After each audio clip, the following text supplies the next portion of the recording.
So the other one that I think that one should be able to do at 40 is know how to travel. Oh, I don't even have that one on my list. I mean, like, I'm not in the market, and I know the dating game is shit, but there's no way if I was in the market, and I hear so often that these women are meeting men that never left the country. I've never even left the town. Or not even left the block. you live in New York and you ain't never been to Manhattan. What's up, son?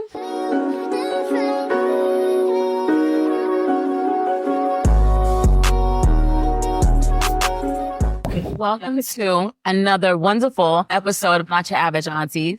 We love coming to you guys and having these types of conversations. Yes. You know, it's like having conversations amongst ourselves that we normally would do, but just bringing you in, reeling you in. We love it. We love it. And we are very appreciative that you guys are tuning in and you liking it too. And you're showing your love by subscribing and viewing and all this stuff. But we'd love for you to continue to like, share, because that only helps to spread the love for more folks to enjoy in this lovely conversation that we have. Yes. I would agree. Yes. What are we talking about today? Go first. Oops. Cheers. Cheers. Cheers. To you out there. Yes. Thank you. And whatever you can choose to sip on. Peanut butter over here. Yeah. Mm-hmm. It's pretty tasty. I will have to say I have had better, but it's not bad. Okay. So no more menage a trois. I never really was a fan of the brand for the story. I have been more partial to the red blends than I have white, but this is... I haven't tried a red one, so let's try a red one next time. Okay. And it's getting in that season. You know, before we dive into today's topic, do you guys ever do do you do things or have traditional ways of operating given the season? Yes. Yeah.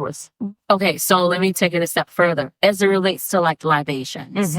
Like you were drinking, when it gets fall, it's nothing like a fall evening fireplace and a glass of red wine. Yeah. It makes you warm inside. See, I've been keeping it white for us ladies here, but normally now at this You time, would flip it to the red. I already have.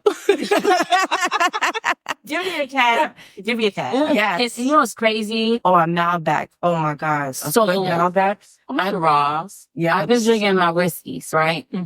Yeah, she went hard. But normally I would drink my wine at night.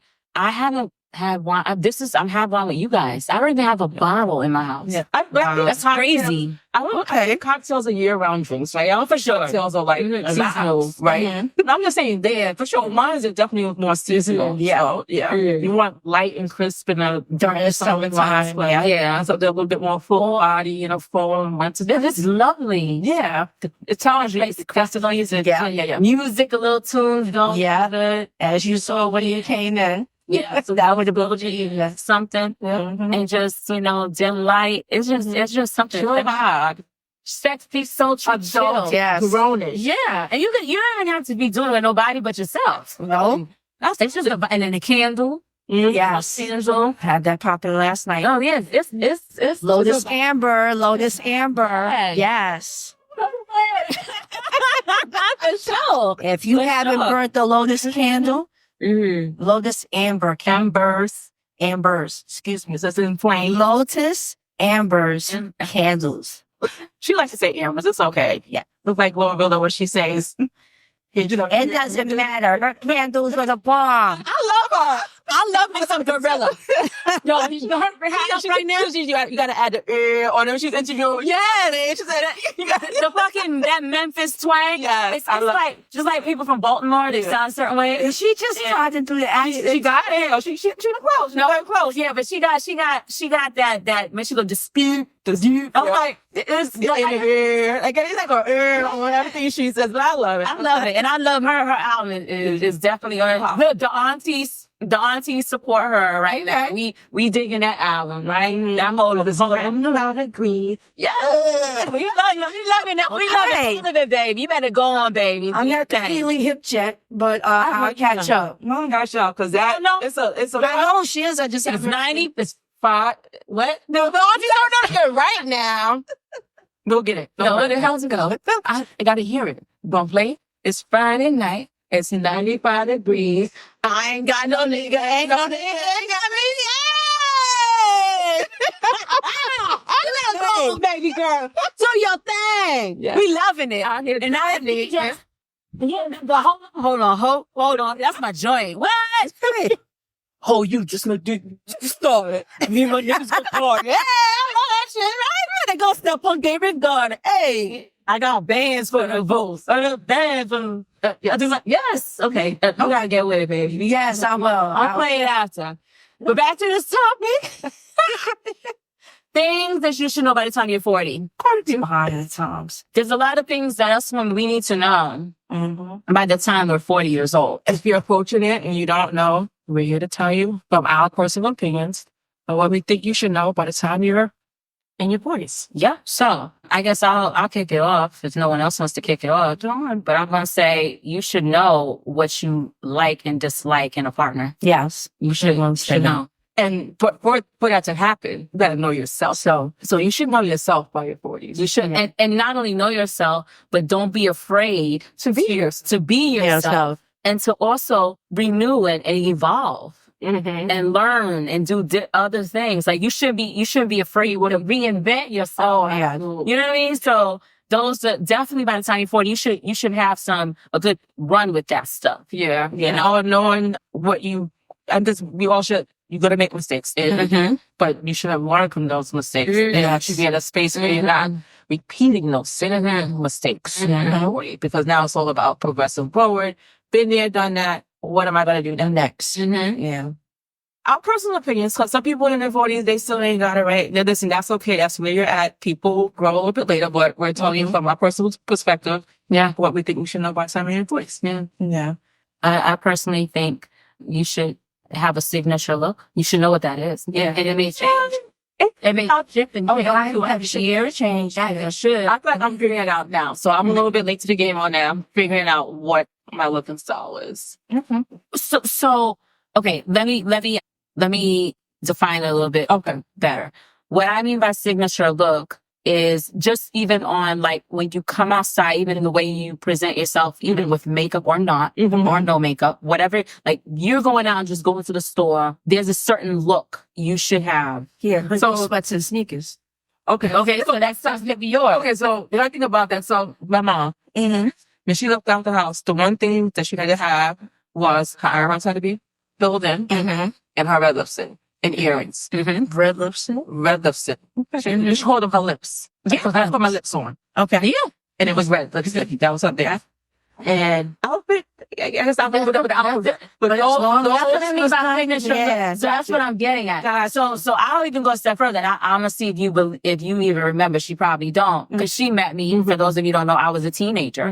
You know, I was 16. Yeah. You know, so but I had a signature look then, and now part of that is because I used to look at magazines. I guess I learned to curate my life or my appearance based on that. You know, what I like to. Yeah. And it was less about what other people said. It was more what you like, right? What made you feel good when you walked out that? Yeah. Yeah. So for me, even at 16, my lips were red. I remember that. Every time I was rocking red lips, which I very rarely rock right now, but red lips, but it looked good. I loved it. Yeah. Like, and then when I learned about MAC and Ruby Woo, that was my shit. Yeah. You know, so red lips. And to me, for nothing else, I didn't even get into foundations, get into none of that. Red lip, hair done.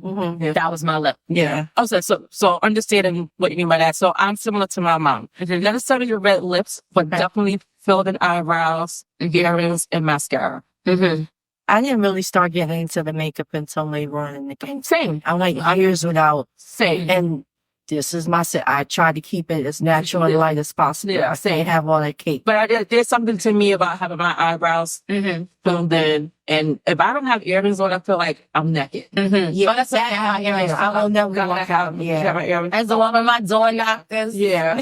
So mascara I made, Yeah, I'm going too much of that. but I will today. Those are my three things that I'm gonna walk out the door. And I can have just some chapstick on. It won't have to be a full lip makeup or whatever. But similar to my mom, like I said, the eyebrows and earrings for sure. And not for nothing, that's what I teach my girls too. Like you needed to, I still preach that shit. Like you should have a signature look. Like that's something, because it's not just for the folks. And I used to sometimes joke around and say, you know, you got to step outside and make sure not a joke, but you're a representation of this household. Right. That's number one. But number two, you know, be your best. Yeah. Like, don't don't everybody else feel how you feel inside. They shouldn't have no window into how you feel inside by the way you look. Yeah. You know what I'm saying? Like, you show up for yourself, if nothing else. So I was to beat that in, like, have your signature, like, develop what that's going to look like for you. I think they're still trying to figure that out, both of them. But they always come out, they step out, you know, but I think it's important. By 40, They got it before I did. Yeah. And I think they got it before I did. Because, listen, they ain't going outside. And that's right. That's right.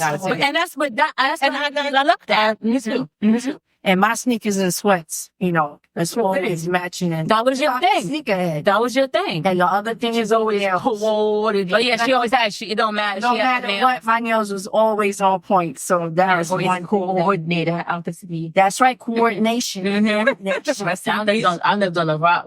So yeah, that was his thing. Bang, bang, bang, bang. Yeah. No, you did coordinate. Nah, I like to live, but I'll be wearing some weird shit, but I love it. That's just me. Your style was very eclectic. Yeah. For I sure. always thought. Because especially back then. Yeah. Now you see more women doing it now, but back then, especially in the bronze, that just little pumps. I like all that. Or so clutch. Yeah. You know, I always thought that was weird, but I see it. It's just an expression. I never did. Matching. But I'm even less now, like trying to, I mean, it's going to be, what do you call that? But all the colors are the same, monochromatic, or it's going to be opposite. Yeah.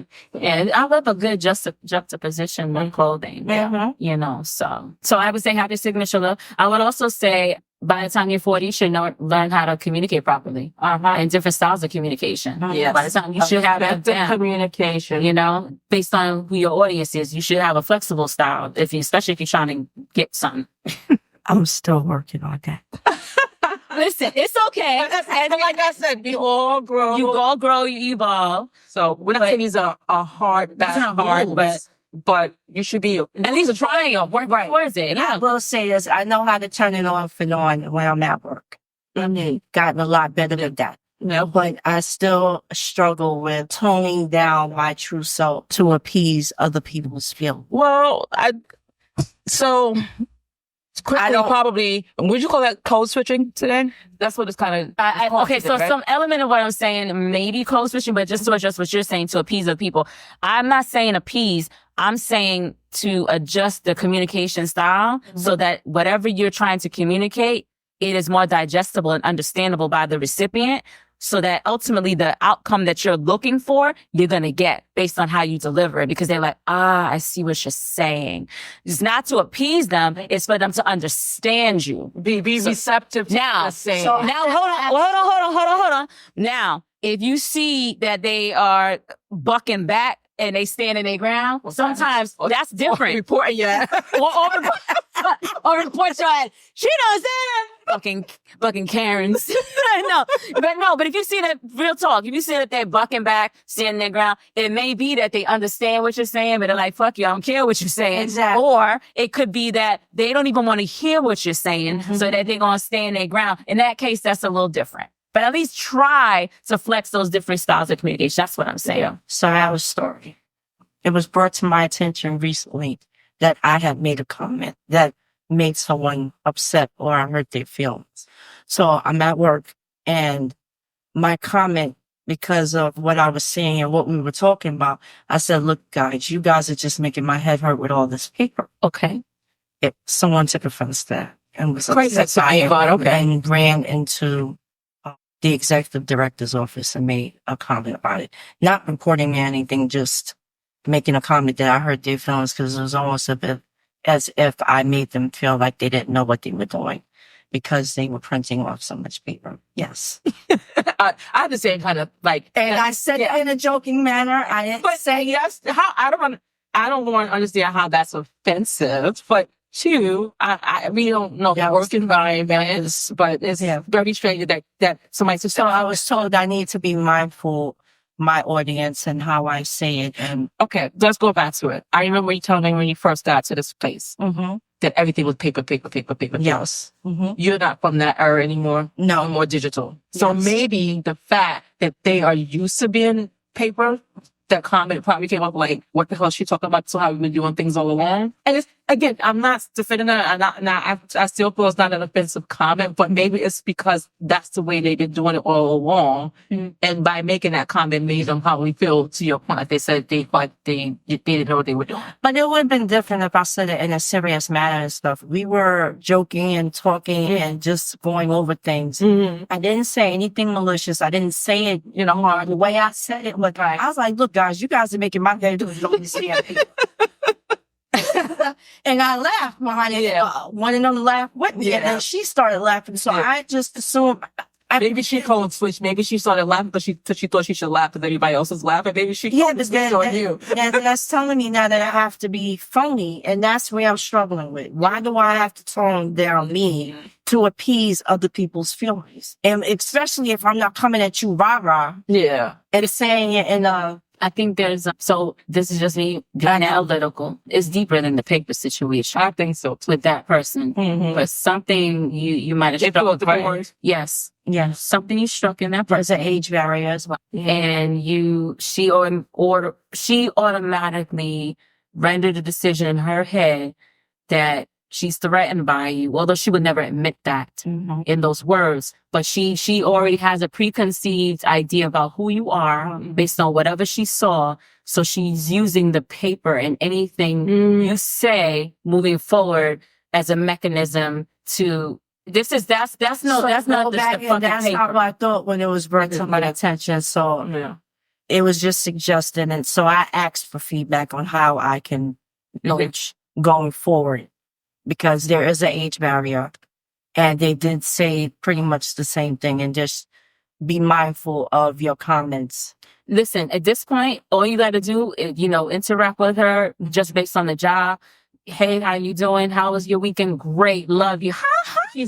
And keep it warm. She's a subordinate of hers, so that's a different. Yeah. So she works for you. Yes. So same thing though. You can just keep it light and fluffy. Hey, how you doing? You don't want to not engage in with her, because then that's going to be a thing. But I guess so. I guess she I wants want to to come come in trust with the team. So talk with the So team. you have to engage with her. Yes, I have to engage. I don't have a problem, because I thought I was getting to a point where we were None of tell me that she's younger than you. No, I'm sorry. She's older than you, but she's reporting to you. That's another layer of it. That's another layer. So Right? So she has a problem with that. Yeah. So you just need to kill her with kindness, to keep it surface level. Don't get nothing into, sharing nothing about you. Keep it surface level. Be complimentary. Do whatever you need to do to, exude whatever, do whatever you need to do to make sure she can get the job done, and that's it. It's everything surface level. What if she's trying to make them more efficient, get out of this paper game? just like the intent was. Right. Well, the first thing you need to do is they have to have some sort of level of trust within you to know that that's the right guidance. Exactly. Right. So you can't just come in wow. Because then what's going to happen? No more paper, bitches. No more wire hangers. She's like, no more paper. No, but sure. You can't do it that way, because what's going to happen is, I would only say to do it that way if you got another 4 or 5 people, whoever you got in your team right now, lined up, because they will leave. And then you'll have nobody. That's what. So you need to. And my whole thing is, I don't want her to feel that way, because It's got to get slow burn. she has extensive knowledge that I would never want to get rid of. So You got to befriend her. How to use it differently. You got to befriend her. You gotta try to connect with her. But again, I would still keep it surface level, because she's still trying to, whatever. But just connect with her and build that trust, so that she can have some level of understanding and say, hey, she does know what she's talking about. Because right now she's looking at you like she don't know nothing. She knew it. Exactly. So you need to build that, and then so long as she's getting the job done, and that's it. She gets the job done, build the trust, and maybe she'll if she's that much older, she might self-select and decide to leave, or I don't know if that's not the case. no. So then you have to, just try to connect with her. But right now, she's, and you know what? Now that I have more context, you're new there, yeah. Mm-hmm. So you have to just build the trust. Yeah, the trust. First. So so we can't make. Now that I have more context, we can't make all these assumptions, because our first reaction is it's less about people, like I said. It's more about she just doesn't trust you, for probably because you're younger. So you have to demonstrate that you know what you're talking about, and you have the ability to lead her. Yes. And that's that. Now, I would say after 6 months, if she can't get with the program, hopefully you build up enough rapport with your direct manager that if she's not getting at the program, it's like, okay, is she getting the job? That's fine. Let's just keep it like that. But if she's not getting the job done, then there's something a little bit different that has to happen. But yeah, we just totally went off topic. But it was good. It's good, healthy. It's a healthy conversation. Because it talks about people. But you need to do it. Yeah. Yeah. I got two more. And then, so the other one that I think that one should be able to do at 40 is know how to travel. Oh, I don't even have You that need one on to, you now, need to, but I mean, like, I'm not in the market and I know the dating game is shit, but there's no way if I was in the market and I hear so often of these women, I'm meeting men that never left the country. I've never even left the town. Or not even left the block. you live in New York and you ain't never been to Manhattan. What's up, son? You know, what's going on? You know, That makes no sense to me. And I know I've met a couple of people like that. And I stay in them. That are from the Bronx or from Manhattan and down in the Brooklyn or Queens. listen, I wound up in Manhattan when I started working there. I'm not even gonna lie. When I started working there, I was one of those people. I mean, and again, also, I'm also a late traveler. So you traveling and like, so a lot, and I, before my 40s, but still late. It's But see, that shows. Yeah. So you say you was like, you did this when you started working. I would always go in Manhattan. Because I wanted to see what I was fascinated by shit. The bright lights, the big city, the tall buildings. I wanted to see. And then plus, I have family in Brooklyn too. So I got a glimpse of it dry. We were all literally pretty much in the Bronx. Matter of fact, right across the street from my grandmother. Yeah. So like, where are we going? All our family is here. Like, and for my older brother, he left the Bronx when he went to the service in the military. Yeah. And he was like, I'm not coming back. Cause now he got exposure, right? So if you don't get exposure, you're not like, my kids are far more better than me at their age than I was. I literally, everything I did was in the Bronx. That until I started working in Manhattan, And I would say I probably ended up in Queens by accident 1 or 2 times, and probably in Brooklyn when everybody had office space in Brooklyn and I was seeing somebody in Brooklyn. But that's it. So that makes sense because, so all of your, just so I understand, even through like childhood, you, like your family, everything was like to the Bronx proximity. I had no reason to go. So there lies the difference, right? Yeah. So for me, I did have family at that time when I was really younger in the Bronx, but I had a handful of folks in Brooklyn, but I also have folks down south. So every year we would do like the family reunion down south. Yeah. So that's what drove, I would do the trips and then I had family in California. And then when my sister moved to California, I ended up going to California, I think I was like 15 years old. I would say partly. I would say partly. The reason why I would say partly because even still, like I said, my kids spent time in Manhattan. And it probably could be because I worked in Manhattan at the time that they started probably coming to Manhattan. And that probably piqued their interest to go down there a little bit more. But at their age, they invested a lot more than I was at their age. Wow. I have brothers who are in Harlem and Manhattan. I have extensive family in Brooklyn. So I always wanted to leave. Yeah. And the minute I got to high school, I did not want to go to high school in the Bronx. It had to be Manhattan or Brooklyn. I went to high school. I went to high school in Manhattan, but they didn't, because at the time they had to select you. You had to apply to high school. And I applied so I applied to 2 in Manhattan and 1 way up north in the Bronx. So like you, that was part of me trying to get away. Okay. But because I had to travel when I was at high school. I get it. Okay. But still wound up in the Bronx. But 12 schools, 2 of them were in Brooklyn, the 10 of them were, and I made it to all 12. Yeah. But the school I chose was at that time what I wanted to do, which was fashion. Yeah. So I went to fashion industry. Yeah. And that was in the heart. All the rest of my job, everything was. And if you want to go to school, that's been asking to go to school. And that is so often because kids who were coming from Brooklyn to school, I would go to their house, which was in Brooklyn, Queens. I was always around, and every chance I got, I was trying to find a way to stay further away from the Bronx. Don't be shade in the Bronx. Listen, the Bronx got some good areas. Like, okay, we probably by the time Bronx all day.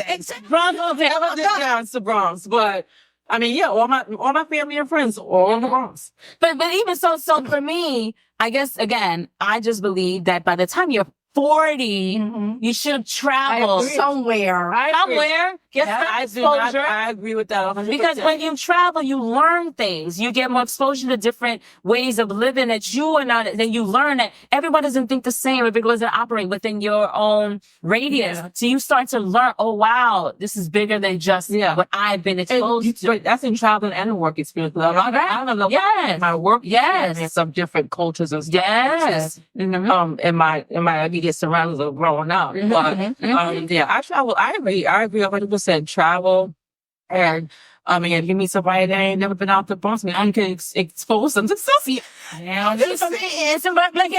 don't want to. You say that this was you have already done the same things that you should. Yes. I'm talking about. Hear me. I want to be clear. Okay. If I was in the market, things you should know, not clean it up. If I was in the market, things you should know about, independent of whether I'm in the market now, these are things you should know about 40. But if I was in the market, you talk about meeting somebody, that is a deal breaker for me. If I met somebody right now, my right age, and this new dude ain't never been nowhere, I'm not trying to teach you. Yeah. I'm sorry. No, I mean, that because you've lived and you learned certain things. I'm not trying to. Now, if I was 10 years younger, maybe I would have that. Oh, sure, At the same level, but then that's gonna die. Maybe a little bit same level playing field. Can't be too much off. So maybe It can't be too much off. I'm not. Maybe you've been to 10 places and he may have only been to like 6. But it's something that you know something there. Yeah. You know what I'm saying? Yeah. I'm not really trying to show you like I don't want to be at the airport. Places you've never been to because you have traveled, so you know how to travel. So I'm gonna show you this place you've never been to. But now I'm not showing you how to travel. Period. I don't want to be at the airport with dude and they calling gates. And he's like, why we ain't going walking up there? It's like, dude, we're not in that fucking. You know what I'm saying? Or don't know the protocol. Yeah, I'm not trying to do that. Why I can't go through security? Take the water out your bag. What the fuck is wrong with you? Like, I'm not trying to. You can't have 3 carry-ons. It's one. Why I gotta pay? I don't want to sit there arguing with you. Like, I will walk away and go on a trip. I'm not, and not for nothing. That's me now, but quite frankly, that's me. Better that. She's talking bullshit. That's been her. I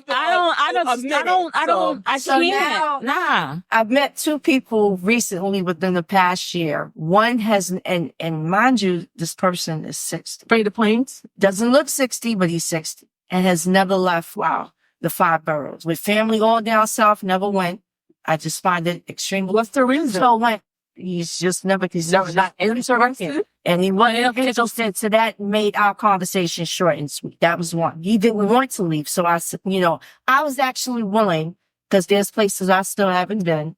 If I suggested this place, would you go? And he said, no, he doesn't want to leave. So he has no desire. He doesn't have. That's the person who doesn't want to grow. Sad. No, that's fast. And I don't like, so what are we talking about? You know what I'm saying? What are we talking? Like, this is the. Yeah. Yeah. The other person was willing, but at the same time, he still didn't have his passport. So that kind of made me, the first person put. Okay, but don't need a passport to travel everywhere. So that's an excuse. Because you have a passport to travel everywhere. You don't need a passport. That's correct. You can even sometimes go on cruises and not have a passport. So you don't get that fucking shit. I think some people. I don't know this because of what happened. That just left a bad taste in my mouth. So I was just at a point where I know now there's just certain things I don't want to deal with. Yeah, I don't want to have to be calling bougie on my clothes. So that goes to one of my points. One of my points is, having boundaries. At 40, you should have certain boundaries. You should have certain boundaries and certain things you're not going to tolerate. And if an unwell-traveled person is one of your boundaries, that's one of your boundaries. I don't want to do it. I just no. And you know what? Some people may say, "Oh, you think I've experienced certain things by the time I'm 40, and I didn't come from like, oh, you silver spoon in my mouth and nothing like that. Like I had to work with my shit, So for me, it's like I was able to do it. You just need to try. I can't do it. I'm not doing it. It's not even attractive. Yeah. And then one last thing. The one last thing. This might be controversial. But you should. I have more. I have more. Some of them same things on my list. So you should know how to make money. I'm sorry. By the time you're 40, you should know how to get that paper. So mine's something about having a passion or whatever career you choose, you're passionate about it. So it's similar to, And that's a little different though. but it means it's a part of making money. So whatever you want to do in life, you're going to be making money doing it, but be passionate and enjoy it. Like, For sure. And let me just take it 2 steps, because I agree passion, but sometimes your passion shifts. But Yeah. but that's a part of evolution and growing. Correct. You should have an idea. you should have an idea what you want to do. Yeah. And what I want to take a step further. What I mean by making money is like, especially we in 2024, about to be 2025. By the time this airs, no, it's gonna probably be 2020. Well, We don't know. We're not sure. But in this ripe old age of 2025, you know, but we're here. You should know with the internet, you have a cell phone. Mm-hmm. You know, if you got, you know, hopefully you do. My point is there's so many different ways to make money Absolutely. right now that we did not have available to us Yes. 20 years ago, 30 years ago. And not a government issued phone. Okay. Okay. I'm not going to entertain that comment, but so there was this something I watched on the news the other day, and I'm going to tell you, I'm not a big news fuck because news suppresses me. Sorry, stay away from this. I'm going to follow her around. But they had, so people as in their 40s now should be, like you said, know how to use the internet, know how to use phone, blah, blah. Mm-hmm. They have programs with people who are beyond 40, who probably never ever experienced. It's a program. Never experienced a computer, they don't know how to use these things. They're teaching them how to use these things so they can be fully functional adults, whether they're 60, 65, 70, whatever their age is, but because they didn't have the same access to these things that we do now. So to your point, you should know how to use these devices to make money. For sure. And now that you spoke to another thing, like something that frustrates me, and maybe y'all could beat me over the head, but she don't give a shit if you do. She loves to fight, no, she don't. Right?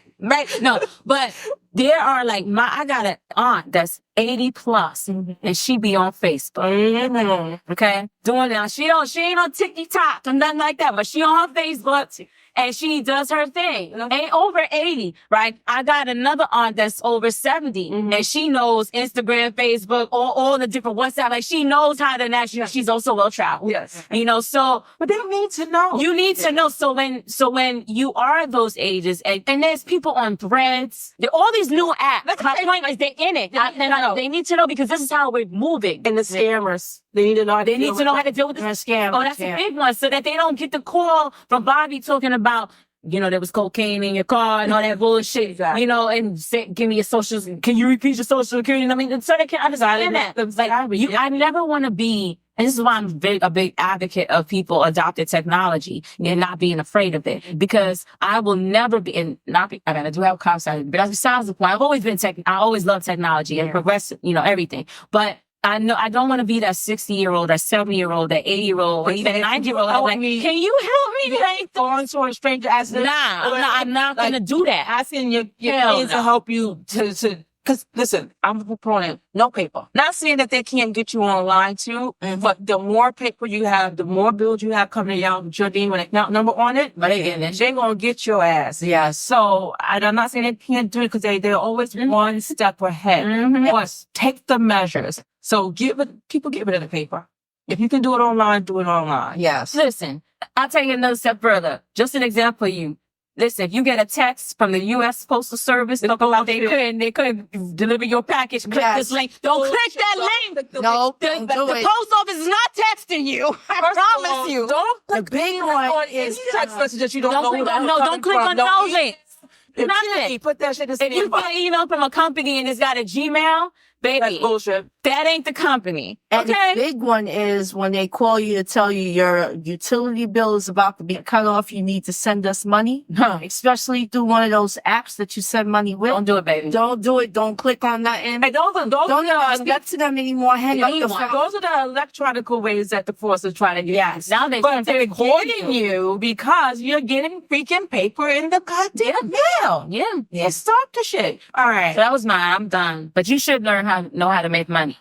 Just saying. Finances, working towards financial goals. Yes, absolutely. So you may not be in a perfect financial position by the time you're 40. I mean, maybe some people are. I'm not saying not everybody, but even if you're not working towards those things, some people say you're retired. Yeah, of course. Listen, I'm not mad. There's a lot of people that G'd off in 2020. Yeah. And I ain't mad at them at all. And some of them were in their 40s and they did retire. Okay. So listen, I think if you can do that, wonderful. But if not, I think there's something to corporate America hell. She said I'm trapped in corporate America hell. No, let me clear that up. Let me clear that up. Let me tell you what I mean by that. I ask every day. I've been working in corporate America since I was 19 years old, folks. Context. Yeah, 19 years old. No, I feel you, man. I'm not nearly time the age. Nope. It's a long time. That's why I just believe that I always say exercise your creative side, but that's me because I like to do that. And even though I'm like, Thanks, work. We're not going to tell you that it's easy peasy. no, It takes work. it takes work, but It can be lucrative. So it can be lucrative. So like the things that make you happy, the things that bring you joy, like try to figure out ways that you can monetize those things, because that is what's going to keep you going. Because and you're gonna love it. It's gonna be the passion. it's going to be passion. You're gonna enjoy it. You're gonna make it out of it. But on the previous podcast, like I said, I mentioned that if I had an opportunity to do something differently in my career, I would have done something differently that I was more passionate about. Like, yeah, I love and appreciate my job. I'm thankful. It pays my bills. Mm-hmm. And I'm never going to be ungrateful for that because Lord knows you need the dollars, right? But if you do something that you're passionate and love, the money's going to come. The money will come. Yes. Because you're going to figure out a way how to monetize it and make that money. Yeah. And I think so by the time you're 40, for especially for young women and men, I know that you guys are listening and tuning in too. I think that, so take 2 steps back. When my kids graduated from high school, I used to always write personal notes to them. And one of the common thread that I wrote to all of them was, in your 20s, it's time for you to be selfish. Mm-hmm. And it's time for you to tinker with shit. Mm-hmm. Fuck around with a lot of like mess around and try to do this, try to do that. If that don't work, pivot to that. Yeah. You know, it's okay because this is your time to play around with things to figure out what brings you joy, where you want to pick. And what I mean by that is not just about making money. I'm talking about in your love life. Yeah. I'm talking about your whole being. Yeah. Allow yourself to be you. So you can figure out judgment. So figure out who you are. Yeah. Figure out what you like. Yeah. You know, so that was my personal thing to all of them, right? But this way, by the time you're 30, you already 20s, you figure that you had a good time. You had a good time. So now you're getting a little bit more serious. Maybe you found somebody. Maybe you found someone in your 20s. Maybe not. Whatever. But you're constantly. It's a constant evolution. I think with every decade. Yeah.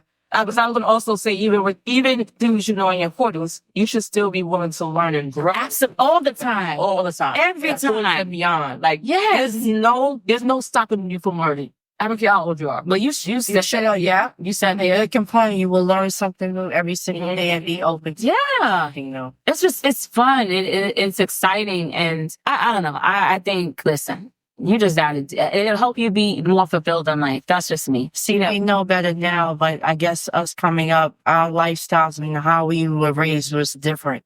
So I've always been a firm believer in pushing this on my kids, but I didn't have that. I didn't have nobody pushing me and even encouraging me to go to school. I had to build myself up and push myself. It's a generational thing. Yeah. Because I never talked about that as well. Like we just took the initiative and did what our parents didn't like say, listen, because they were busy trying to make money to take care of home. I enrolled myself to school. I graduated high school, mom going here. It wasn't somebody shepherding me along saying, what are you going to do next after high school? Yeah, because admittedly, my older brother and I were the first high school graduate families. I mean, actually going through the whole thing about family. Mm-hmm. A lot of them went back as a result of us finishing through. And they went back and they got, degrees that some of us haven't even finished high school haven't gotten.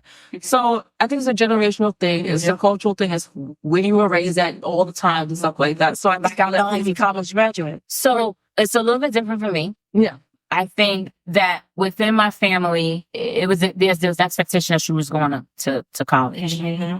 My father he's a college graduate. I have aunts that are college graduate. Mm-hmm. My grandparents know, but they also were entrepreneurs. Mm-hmm. So on my father's side, And then on my mother's side, yeah, they were just hard workers, Okay. you know. So, and my mom went to school as well. She went to college as well. So, I think there was a certain expectations. I had examples of expectation. And now, when it came down to the college process, because I was in a very dysfunctional home, wasn't nobody hand holding shit. You know, I just did it. You did it. But there was no, like, the way I shepherded and helped my kids. Yeah. There was none of that shit. It was like, where you going, guys? You know, none of that. So that was have that same experience. Yeah, it was always a process and navigating by yourself. and choosing. Yeah. We helped them. We had nobody to help. No, we have nobody else. Yeah. So it's a little bit different in that sense. But I don't know. I think we just moving to your point, a different era of that. Yeah. But you have any other? Personal growth, we talked about that, you know, mindfulness, lifelong learning, continuing to learn and grow, self-compassion, be kind to yourself more importantly, avoid criticism, you know, stuff like that. So yeah. You said avoid criticism? Avoid self-criticism, sorry. Be kind to yourself and avoid self-criticism. So Okay. Give yourself grace. give yourself grace. So, just because you're 40 doesn't mean you have to have all of these things. Just keep working towards it. Yeah. As long as you're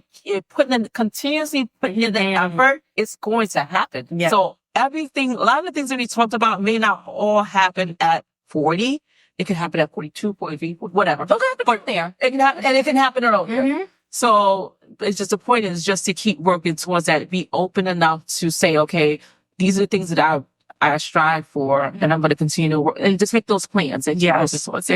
So, What about you? You pretty much just know everything in the head for me. Okay. I mean, I just wish I would have known more. I have one other list that we didn't talk about, and we're going to talk about this probably on our topic for forgiveness. Like letting go of resentment and embrace forgiveness. So many people walk around and not knowing how to forgive and don't know the values of forgiveness. And I don't want to talk about it because I know you're not talking about that in our topic. Podcast. Okay. But I think it's important to not hold on to things that's going to hold you back Yeah. in your 40s.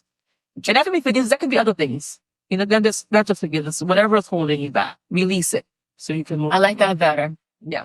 I realize that now. Yeah. Yeah. That's you're older. Yeah. Right? So yeah. I like the releasing. I do struggle with forgiveness. And I know that people say, and you know, especially when I was really heavily going into church and it talked a lot about forgiveness. And I struggled with that because I don't know if it's just my nature. It's like, I can't forget. Now they say you can forgive, but you'll never forget. But it's like, when I remember, how to make sure I forget. Yeah. I mean, so I said, how does that work? You know what I mean? It's like, we gotta remember, because fucking angry, that means I didn't really forgive you.